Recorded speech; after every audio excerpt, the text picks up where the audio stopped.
이 3장 이후부터는 엘리사가 엘리야의 후계자로 인정된 후에 공식적으로 이제 활동하기 시작한 것이 이제 3장의 중반부부터 나와요. 그때부터 이제 엘리사의 공식적 공식적 사역이 시작됩니다. 이제 이 3장의 정치적인 배경은 뭐냐면 모압이라는 나라가 북이스라엘을 배반하는 사건을 이제 기점으로 하고 있습니다.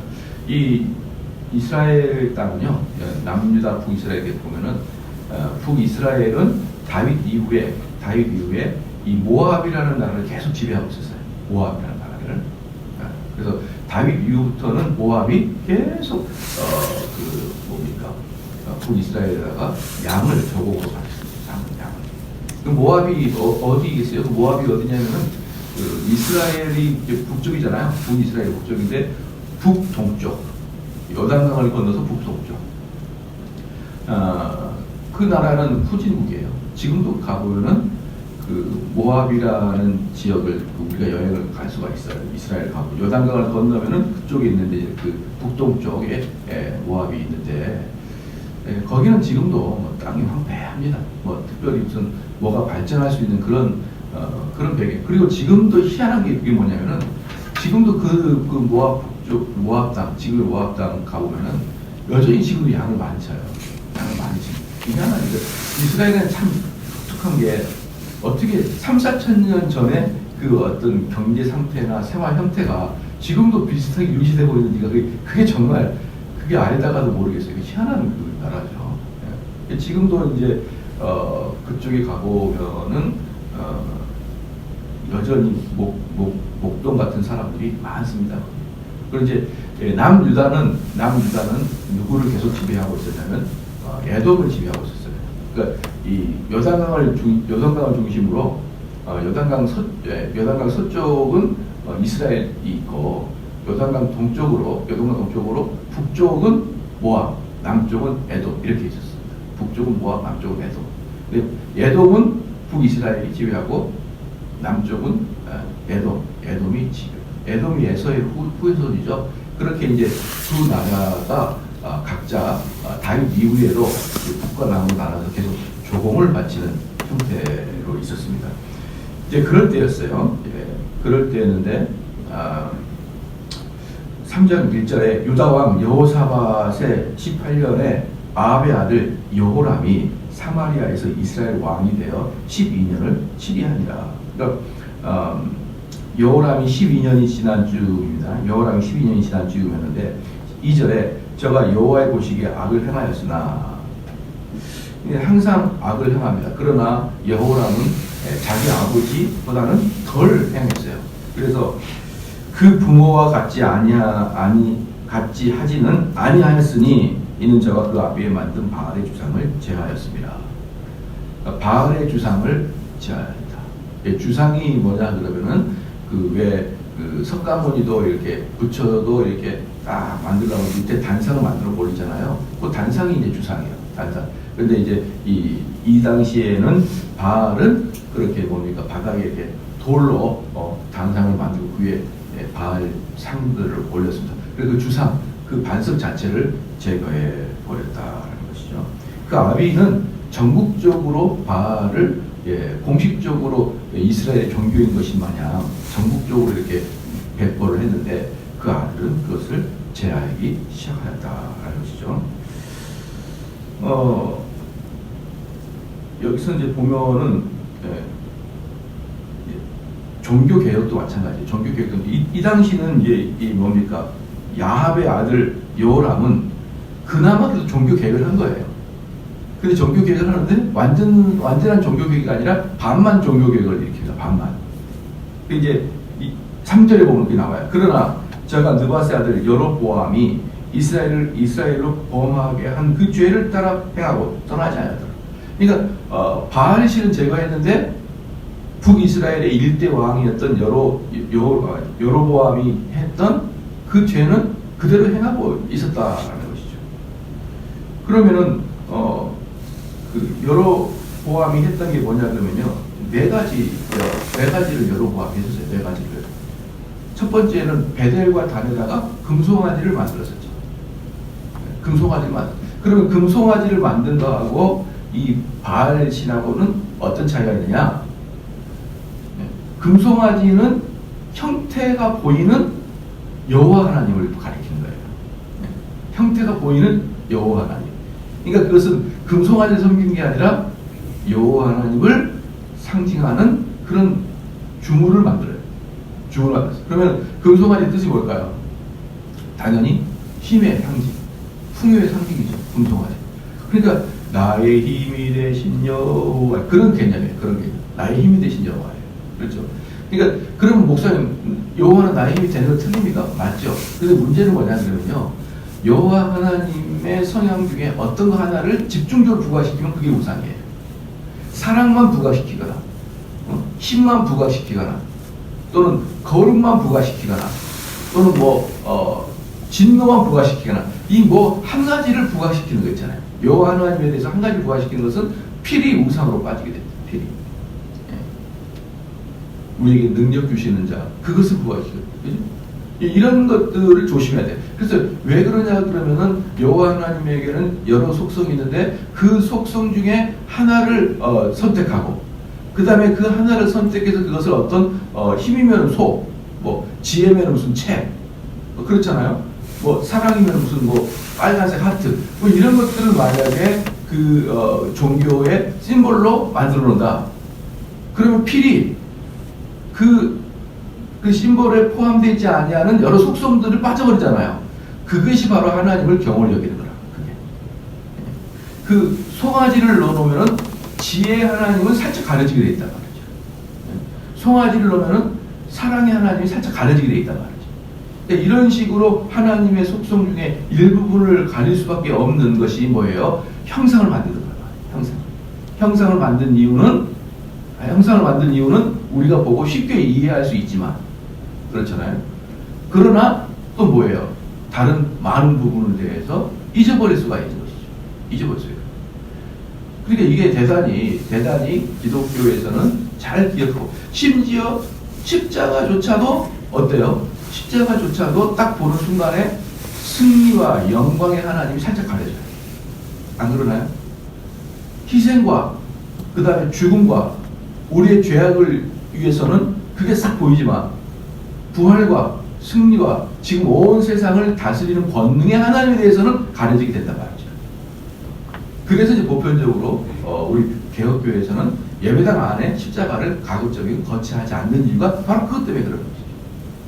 그 십자가를 보면서 지금 이 세상을 다스리는, 십자가를 보면서 지금도 이 세상을 만왕의 왕으로서 다스리는 예수 그리스도 상징하는 것을 살짝 역할적으로 어렵거든요.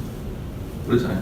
교회 밖에는 십자가는 여기 교회다라는 상징이지만, 여기는 교회다라는 상징이지만 교회 안에 십자가는 잘 거치하다. 그러므로 말미암아 기독교는 처음부터 심볼이 십자가가 아니었어요. 처음에 제자들 사도들, 바울, 디모데, 이 당시 때는 기독교 심볼이 없었어요. 그렇죠?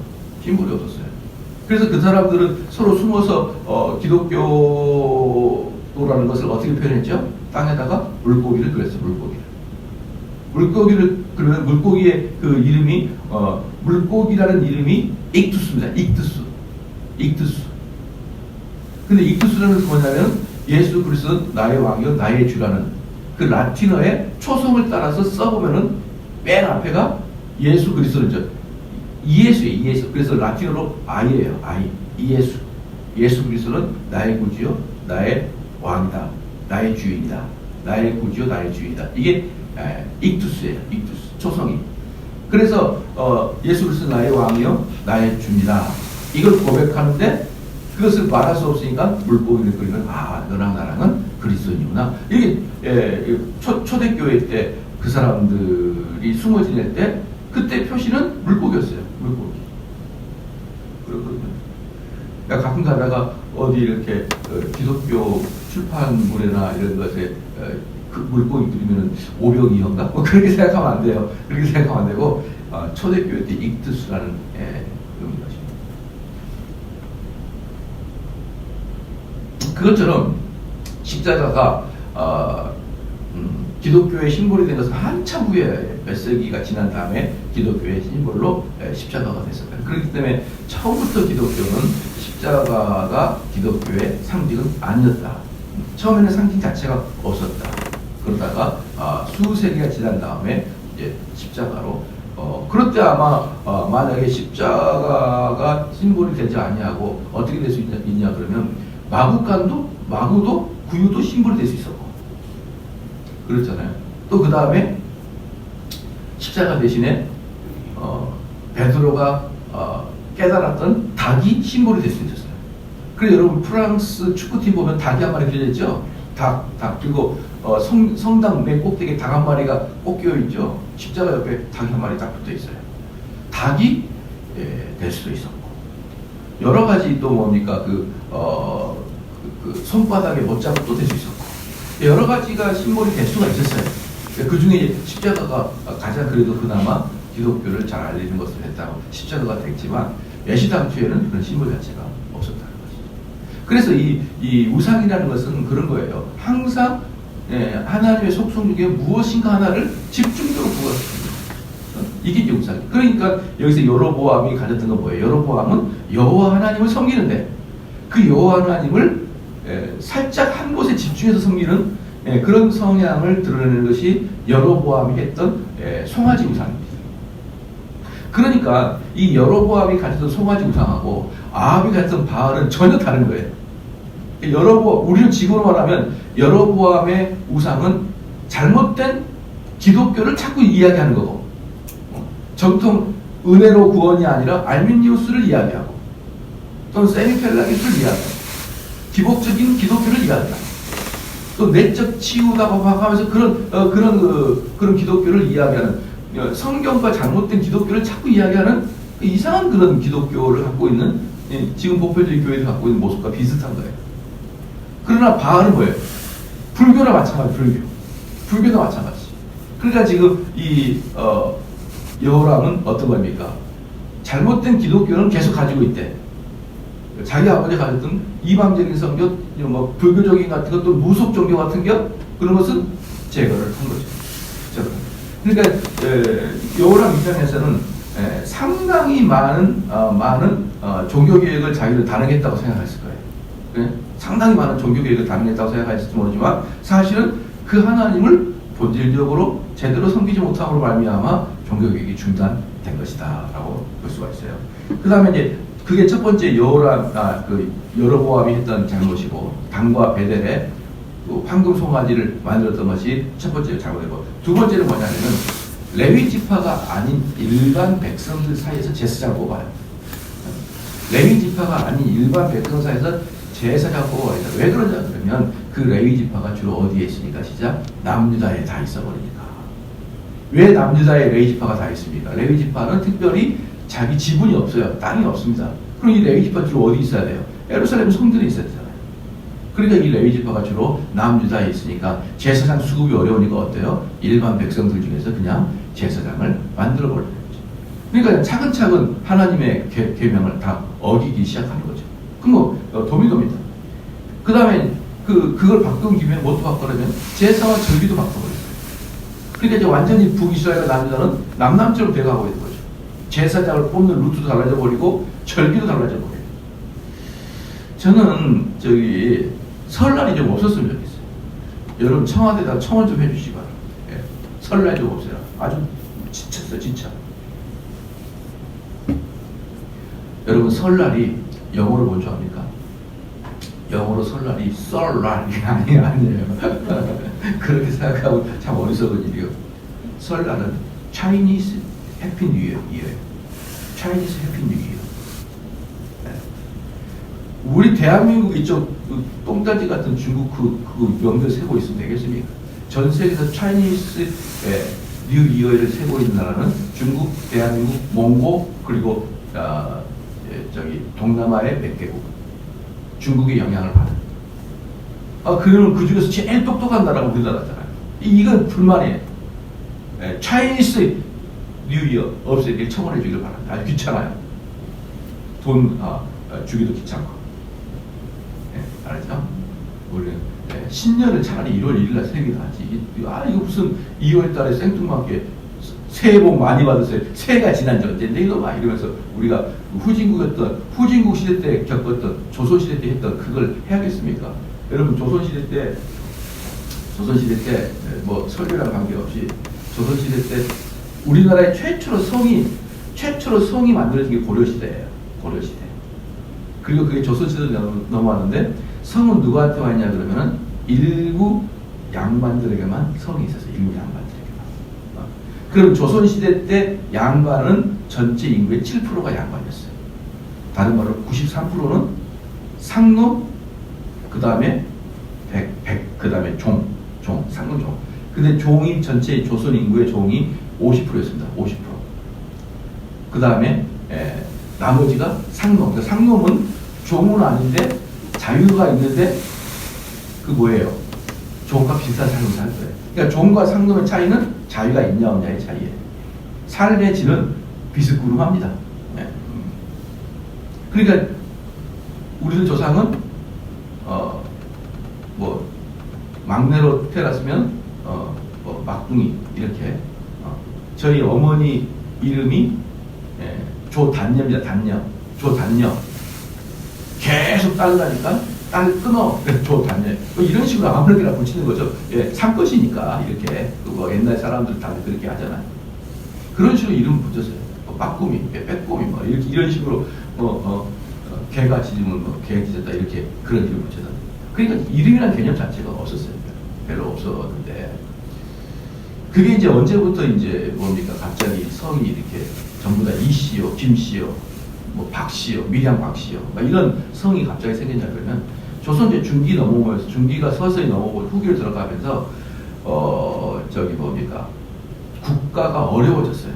아주 국가가 어렵고 양반들도 상당히 기틀이 힘들어졌습니다. 그 전에는 양반이라는 이유만으로 놀고 먹고 했어요. 세금 안 내죠, 병역 면제되죠. 양반은 그냥 놀고 먹는 거예요. 그리고 양반들은 노비를 죽여도 그건 법에 저촉되지 않았어요. 왜냐하면 그때 노비는 돼지 비슷한 개념이었습니다. 근데 이제 양반들도 양반이라는 이유만으로 이제 떵떵거릴 때가 지나가기 시작했어요. 그렇죠. 떵떵거리가 지나가기 시작했단 말이죠. 그럴 때 양반과 국가에서 돈을 주면은 족보를 파는 것이 있었습니다. 그러니까 그동안에 수백 년 동안 억압에 살았던 그 똘똘이 같은 애들이 뭐 그 자기들의 주인들의 그 문서를 돈을 주고 사는 거예요. 그래서 전부 다 여러분의 성들은 원래 개막땡이, 단예, 쭉중이 이러고 있었는데 갑자기 박씨가 된 거예요. 몇 프로가? 시작? 93%가. 그러니까 여러분 전부 다 노비나 상놈 출신이라고 보면 되는 거예요. 목사님 저희 족보들이 다 가짜예요. 3%, 7%만이 진짜예요. 7%만. 근데 누가 진짜인지 누가 가짜인지 누가 마포에 가봐요. 전부 다 원조관리 다 누가 진짜인지 누가 알아. 다 원조관리. 그렇게 돼버린 거예요. 그러니까 저는 그런 우리 조상들 다 노비였고 다 산것이었어요. 여러분 아름다운 조선이 아니에요. 전부 다 굶어 죽고 전부 다 배가 이만큼 나와가지고 영양실조 걸리고 보릿고개에다 깔딱깔딱 죽고 막 그랬어요. 그 전부 다 야 돌쇠야 쓸으라고 쓸어 우리 조상 다 그랬어요. 그러니까 우리는 조선이 아름답지 않아요.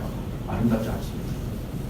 만약에 조선이 지금까지 계속됐으면 저 북조선 비슷해져요. 북조선 전기 없으면 죽고 좀 춥다고 얼어도 죽고 막 그러는 거죠. 그렇게 살아가는 게 우리 조상들이었거든요. 그러니까 그 조상들이 후진국일 때 가졌던 차이니스 해피 뉴 이어를 뭐하러 지금까지 우리가 해요. 기분 나쁘게. 기분 나빠요. 아주 기분 나빠요. 선교사들이 들어온 이후에 양력을 사용하는 그렇게 해가지고 선진화되어 있는 이런 거지. 2월 1일 날도 떡국 먹었다가 2월 달에 떡국 얘들이 이 떡국의 차이는 뭐예요? 그냥 먹어. 이렇게 하는 아버지의 고뇌가 있단 말이에요. 아버지의 고뇌가. 저는 그래서 설날을 좋아하지 않습니다. 차라리 신정으로 한 번에 세지 아유 설날은 좋지가 않아요. 세뱃돈도 자꾸 줘야 돼요. 얘들은 자꾸 늘어나고 세뱃돈 나갈 때는 많아지고 이게 뭔 일인지 모르겠습니다. 어쨌든 그러는 거예요. 세 번째는 뭐냐 그러면은 세 번째는 절기를 바꾼 거고 제사와 절기 바꾸고 네 번째는 백성의 종교심을 이용해서 정치를 했던 거예요. 백성의 종교심을 유발시켜서 그걸 정치로 끌어갔던 거죠. 그러니까 이러한 것들이 여로보암의 잘못인데 이 여호람은 그 길을 따라갔다 이렇게 그 길을 따라갔다. 그러니까 뭔가 첫 번째 베델과 단에 황금 송아지를 세웠고 금송아지를 세웠고 레위 지파를 사용하지 않는 제사장을 뽑았고, 그죠? 세 번째는 뭡니까? 제사와 절기를 바꿔버렸고, 네 번째는 종교심을 유발시켜서 그걸 정치에 끌어들였고, 이런 것들이 여로보암이 잘못한 것인데 그대로 이어가고 있는 그런 것이다. 그 다음에 4절에 모압 왕 메사는 양을 치는 자라. 보십시오. 모압 왕 메사는 왜 양을 칠까요? 시작. 이스라엘의 조공을 바치기 위해서. 그리고 아까도 말씀드렸지만 지금도 그 동네 가보면 양을 쳐요. 지금도. 감람산 알죠?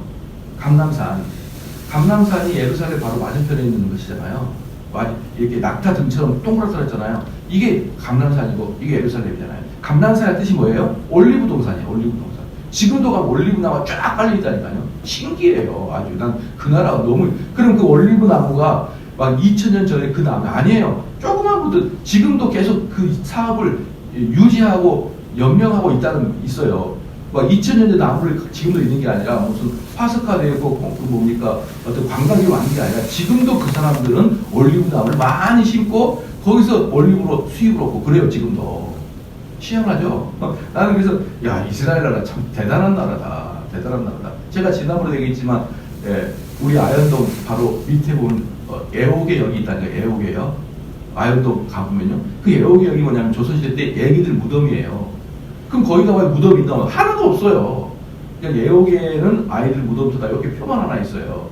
근데 이스라엘이라면 어때요? 우리가 성경에서 보면 애호개가 있으면 가보면 거기에 지금도 애들 무덤을 지금도 장사하고 있다 이 말이에요. 신기하죠?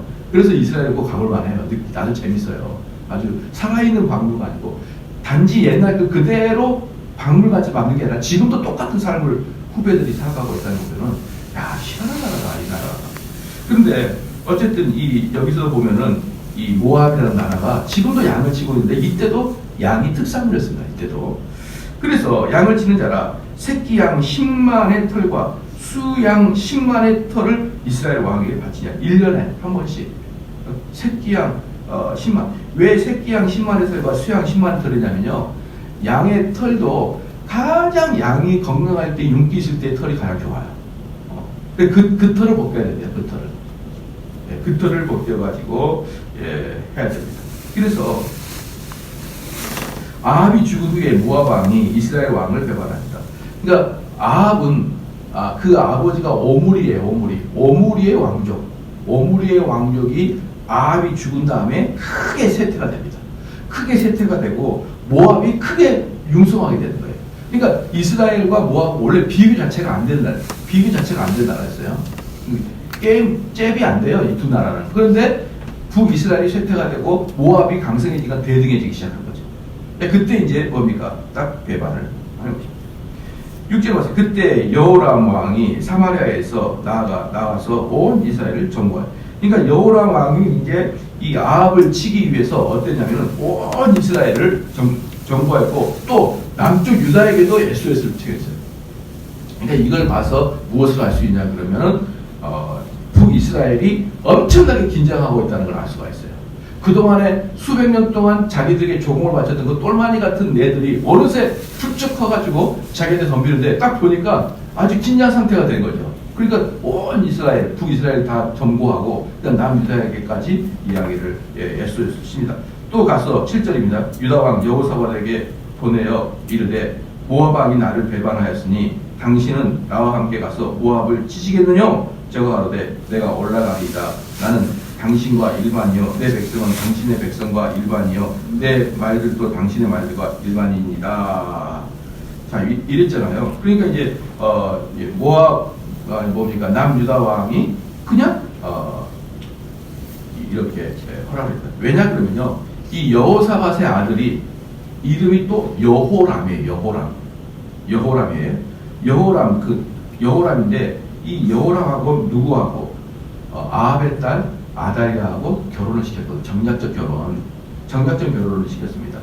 그래서 남유다는 지금 지금 남쪽 왕의 아들, 지금 북쪽 왕의 누이, 이렇게 둘이 결혼한 상태거든요. 지금 아합의 딸이니까 그렇게 정략적 결혼한 상태이기 때문에 서로 간에 어때요? 아주 동맹국이라고 해서 남유다와 북이스라엘이 그동안에 항상 적대적이었어요. 그리고 이후에도 항상 적대적이에요. 근데 가끔 가다가 정략적 결혼을 합니다. 그럴 때는 어때요? 동맹국으로. 우리나라와 북한만큼이나 원수지가 났어요. 남유다 북이스라엘. 그러다가 어느 순간에 북쪽 김정은이 여동생하고 우리 남쪽 누구랑 결혼하는 이런 형태가 발생하게 돼요. 그래서 이제 곧바로 이제 남유다 왕 여호사밧이 허락을 합니다. 8절에 여호람이 가로되 우리가 어느 길로 올라가리까? 제가 대답하되 에돔 광야 길입니다. 이스라엘 왕이 유다 왕과 에돔 왕으로 더불어 행하더니 길을 둘러 행한 지 7일에 군사와 따라가는 생축을 먹을 물이 없느니라. 이게 뭐냐 그러면요. 모압을 치기 위해서, 모압이 어딘지 다시 한번 생각해 보십시오. 모압이 어떻게 되냐 그러면 북이스라엘의 동쪽, 요단 동쪽에 있거든요. 동쪽에 있는데 이 모압이라는 나라가 길쭉하게 있어요. 그래서 이 북이스라엘과 남유다 중간 사이 정도 걸치고 있는 거예요. 중간 사이 정도. 그래서 이 모압을 쳐들어가려고 그러면 북이스라엘에서 요단강을 건너서 북쪽 모압으로 들어갈 수가 있고, 남유다를 통해서 사해바다를 건너서 요단을 건너서 남쪽으로 건너갈 수가 있어요. 그런데 그 남쪽에는 또 어떤 나라가 딱 버티고 있냐 그러면 에돔의 나라가 딱 버티고 있어요. 근데 에돔은 이때만 해도 남유다의 수국이었어요. 그러니까 지금 남유다 왕은 뭐라고 그러냐면은 이 남쪽에서 사해를 거쳐서 남쪽으로 모압을 치면은 거기가 험산줄령이에요. 험산줄령입니다. 그러니까 거기는 방어가 약해요. 그만큼 방어가 약하고 지나가면서 에돔도 같이 가자. 그리고 같이 갈 수 있을 것이다. 에돔도 같이 가자. 그러니까 북이스라엘, 에돔, 그 다음에 남유다 이 세 개의 연합군이 들어가 치면은 방비도 허약한데 뚫리기 쉽다라고 그들은 엄청난 계획을 잡았습니다. 그러나 계획은 사람이 잡을지라도 이루신 일은 하나님이죠. 봐십시오. 10절에 9절에 마지막 보십시다. 9절에 더불어 행하더니 길을 둘러 행한 지 7일의 분사와 따라가는 생축을 먹일 물이 딱 없어지는 겁니다. 네. 그러니까 자기네들 나름대로는 뭔가를 계획하고 탁 해도 하나님께서 허용하지 않으면은 백날 계획을 잡아봐야 만사 없어지는 거예요. 그렇잖아요. 그래서 우리가 계획을 잘 잡았고, 우리가 시기를 잘 잡았고, 내가 아이디어를 잘 내서 우리가 잘했다. 여러분 천만의 말씀입니다. 천만의 말씀. 아무리 제 아는 사람들, 수많은 사람들이 아무리 열심히 해도 코로나 터지니까 다 망했어요. 다 망해버렸습니다. 특별히 제가 아는 사람들 중에 그 관광업을 하는 사람, 그 관광업 하는 사람들이 만나면 뭐라 하는지 알아요? 저는 정말 관광업이 너무 좋습니다. 세상에 가서 좋은 것도 보고, 그리고 돈도 벌고, 좋은 사람들도 만나고, 또 해외에 나가가지고 뭔가 즐기는 사람들을 가이드하면서 오는 만족감도 크고, 그들이 나한테 주는 감사하다는 편지도 감사하고, 좋은 것도 먹고, 왜 좋은 거 뭐냐고 가이드가 가게 되면은 그 상점들은 그 사람을 공짜로 준다고 제일 좋은 음식 주면서 우리 식당에 데리고 온 거 감사하다. 그러면서 가이드가 상당히 그 외국 가면은 대접을 받았거든요. 그렇게 놀면서 즐기면서 자기가 좋아하는 해외도 보면서 하는데 너무 감사하다고 그랬던 사람들이 전부 다 100% 망했어요. 관광가 없는 사람 100%. 아무리 자기가 잘하고 자기가 관광업을 하면서 너무 감사한 일이고 선택을 잘하고 인생에서 잘 선택한 것 하나가 이겁니다. 그랬던 사람이 딱히 코로나가 왔으니까 그의 재능과 그의 기쁨과 그의 돈벌이는 어디 가버립니까? 흔적도 없어져요. 흔적도. 그러니까 내가 잘 선택했기 때문에, 내가 능력이 있었기 때문에가 아니고 여러분이 벌어먹고 살도록 하나님이 열어줬다는 것을 절대로 잊으면 안 되는 거예요. 절대로 잊으면 안 됩니다. 그걸 잊어버리기 때문에 사람들은 교만해지는 거예요. 그러니까 지금 만약에 여기서도 전부 다 계획을 다 계획도 됐어요. 남유다로 가게 되면 애도도 붙을 것이고 남유다도 붙을 것이고 북이스라엘도 이 3대 연합군들이 치고 올라가게 되면 그냥 손을 드는 거잖아요. 근데 물이 없네. 그것까지는 또 생각을 못 했던 거예요. 그것까지. 이게 인생을 살아가는 그 우리의 지혜인 것이에요. 우리는 우리 잘났다고 말하지만 사실 하나님께서 웃죠. 야, 내가 너희들에게 잠깐 공기를 빼버리면 여러분 이번에 뉴스를 보니까 그러니까 이 세상이 얼마나 거짓말인지 한번 잘 봐봐요. 여러분 이 세상이 얼마나 거짓말인지. 여러분 뉴스 들어보면은 북극의 온도가 올라가서 얼음이 녹아내리는 거 봤죠? 그래서 우리는 무슨 현상이 됩니까? 지구의 온난화 현상이에요. 온난화 현상. 그죠? 지구의 온난화 현상이라고 그러잖아요. 그럼 지구의 온난화 현상은 왜 생기는 겁니까? 시작. 이산화탄소 배출이 많았기 때문에 지구의 온난화가 생기는 거예요. 그럼 이산화탄소 왜 생깁니까? 시작. 공장이 많아서 생기는 거예요. 공장과 자동차가 많아서 생깁니다. 그럼 이산화탄소 배출을 줄이려면 어떻게 될까? 시작. 공장과 자동차를 억제시켜야 되겠죠. 자, 공장은 무엇의 상징입니까? 자본주의의 상징입니다. 공장은 자본주의 상징이죠. 그러니까 한마디로 자본주의를 억제시키겠다는 것이 바로 이 세상의 온난화 정책이에요. 그러니까 온난화 정책 뒤에는 뭐가 있어요? 사회주의, 공산주의가 있어요. 아시겠습니까? 그러니까 이 지구상에 무슨 그린 뭐 이런 거 있잖아요. 자연환경주의자, 또 온난화 반대 이런 뒤에는 쭉 들어가면은 공산화가 있어요. 공산화. 여러분 놀라지 마십시오. 그래서 저는 이 나라가 이 지구가 온도가 올라가고 지구의 곰이 우리 사람도 굶어 죽을 때가 많아요. 곰만 아니라. 아니 못 먹으면 굶어 죽지. 그런데 걔네들이 북극곰에 눈물을 하느냐. 북극에 온통 얼음이 다 녹아가지고 그냥 온난화가 생겼다. 근데 이번에 역대 유사일에 텍사스가 마이너스 20도 된 거 아세요? TV 봤죠? 거기 다 전기도 안 들어오고 얼어 죽고. 역사 유사일에 텍사스가 마이너스 20도예요. 그리고 텍사스에서 20도면은 체감온도 35도입니다. 이게 뭘 뜻하냐면요. 여러분 제가 옛날에 그 홍콩을 한번 간 적이 있었어요. 홍콩을 간 적이 있었는데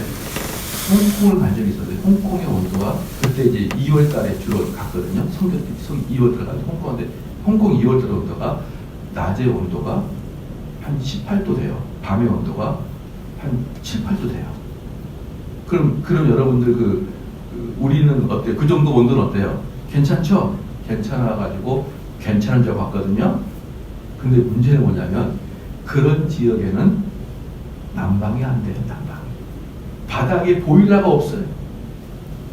그래가지고 우리 교회 애들이 보일러가 없는 방에서 7도에서 자는데 덜덜덜덜덜 떨었어요. 왜? 이불을 껴서 덜덜덜 떨려요. 그래서 이런 거 거짓말이에요. 사람이 추운 지역에 오래 살면은 추운 지역에 맞게 진화해야 된다. 그 거짓말이에요. 사람들이 추운 지역에 살 수 있는 방식이 뭐예요? 보일러하고 옷대를 달아요. 저희들 또 우리 여기서 영도 뭐 영하 10도를 경험하다가 홍콩 가면은 15도 이거 끄떡도 안 할 줄 알았거든요. 가보니까 두꺼운 옷이 없고 보일러가 없어서 추워요. 얼마나 추운지 몰라요. 홍콩 밤에 2월달에 가면. 그리고 텍사스는 항상 여름이었어요. 그럼 거기는 당연히 보일러 시설 없죠. 거기 영하 20도가 될 거라고.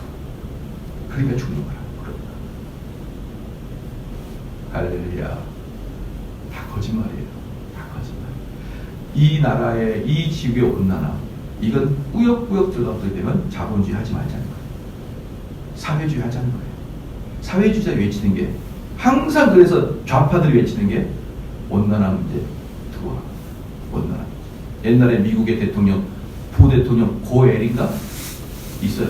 걔가 그린피스 출신이고 걔가 북극의 눈물이랑 다큐멘터리를 쓴 사람이에요. 걔가 전형적인 좌파예요. 그러니까 이 트럼프를 뭐라 했어요? 나는 지구 환경에서 탈퇴! 이렇게 했잖아요. 왜 트럼프가 그러냐면 트럼프는 그걸 알았기 때문에. 이 모든 것들이 프랑스 사회주의자거든요. 프랑스와 유럽의 여러 사회주의 국가들이 막 해가지고 했던 것들을 자유시장 경제에 있던 트럼프가 싫다 이렇게 한 거예요. 싫어. 너희들 프레임에 내가 갇힐 수가 없어. 이렇게 한 거예요. 여러분 속지 마십시오. 사람들이 외친다고 그게 진리가 아니에요. 저는 누누이 말하지만 이 지구는 역대 지구는 지금까지 한파가 있었고 또는 온난화가 게 수백 년 만에 한 번씩 바뀌어요. 이렇게 서서히 지구는 바뀌는 거지. 인간이 이산화탄소가 많이 배출하니까 그것 때문에 그랬다고 하는 과학적 근거가 한 번도 발견되지 않았어요. 우리가 이산화탄소를 태웠기 때문에 지구의 온도가 올라갔다. 과학적 증거를 어떻게 발견할 수 있겠습니까? 과학적 증거가 없어요. 근데 상식으로는 그럴 것 같잖아요. 상식이 그럴 것 같으니까 온 세상 사람들이 상식에 덮여 있지만 사실은 별것도 아니에요. 그래서 이번에 텍사스가 마이너스 20도까지 떨어진 걸 보고 저는 속으로 그 봐라. 이 기온이 때로는 강한 한파가 들어올 수 있고 때로는 좀 더 따뜻할 때가 있는데 그 따뜻할 때 몇 달, 몇 개월을 이렇게 이슬 정해가지고 온도가 올라가는데 지구가 열병에 걸렸는데 자 이렇게 말을 하면서 그 공산주의자 말하면 모든 사람이 자연을 회개하고 그렇잖아요. 모든 사람이 자연을 회개하고 그래서 이 서울이라는 아름다운 땅에 옛날에 박원순 씨가 그 광화문 내거리에다가 뭘 했어요? 보리를 심어서 보리를 귀한 땅에다. 그러니까 이러한 식의 아주 뭐랄까 너무 이상적인 세상, 너무 아름다운 세상을 꿈꾸는 것이 좌경화되는 사람들의 전형적인 특징인데 바로 지구 온난화도 그 중에 하나. 여러분 정신을 바짝 차려야지 속지 않지. 우리는 속고 있으면서 이게 속고 있는지를 모르고 사는 사람이에요. 그런데 왜 여러 번 이렇게 되는지 모르겠습니다. 기도하겠습니다. 하나님 아버지 참으로 감사합니다. 정말 우리의 인간은 우리가 어떻게 계획하느냐에 따라서 우리의 삶에 변화가 있다고 생각하지만 사실은 그 뒤에 역사하시는 하나님의 축복이 없으면 모든 것이 무용지물이 된 것을 깨닫게 하여 주심을 감사합니다. 하나님 아버지요, 북이스라엘의 그 오므리 왕조를 하나님께서는 싫어하였고 그들을 하나님께서는 징계하려고 마음을 먹었지만 그 하나님의 뜻을 모르는 남유다의 도움은 결코 하나님의 뜻에 부합한 행동이 아닌 걸 알게 하여 주시옵소서. 하나님 아버지여, 저희들에게 시험이 오고 저희들에게 고난이 올 때 그 고난이 물러가는 게 하나님의 뜻이 아니라 그 고난이 온 이유가 무엇인지를 깨닫고 그 고난 때를 회개하는 것이 하나님의 뜻인 것을 더욱더 깨닫는 저희가 되게 하여 주시옵소서. 하나님 아버지 더욱더 겸손한 자가 되게 하여 주시옵소서. 우리가 이 세상을 잘 알고 있는 것 같지만 많은 경우에 어떠한 소금에 속일 수도 있다는 것을 깨닫게 하여 주시옵소서. 우리는 오직 하나님이 주시는 그 복음의 진리에 우리의 전 인생을 걸 수 있도록 인도하여 주시옵소서. 감사드립니다. 예수님의 이름으로 기도하옵나이다. 아멘. 하늘에 계신 우리 아버지여, 믿음이 거룩히 여김을 받으시오며 나라 임하옵시며 뜻이 하늘에서 이룬 것 같이 땅에서도 이루어지이다. 오늘 우리에게 일용할 양식을 주옵시고 우리가 우리 죄 지은 자를 사해 준 것 같이 우리 죄를 사해 주옵시고 우리를 시험에 들게 하지 마옵시고 다만 악에서 구하옵소서. 내게 나라와 권세와 영광이 아버지께 영원히 있사옵나이다. 아멘.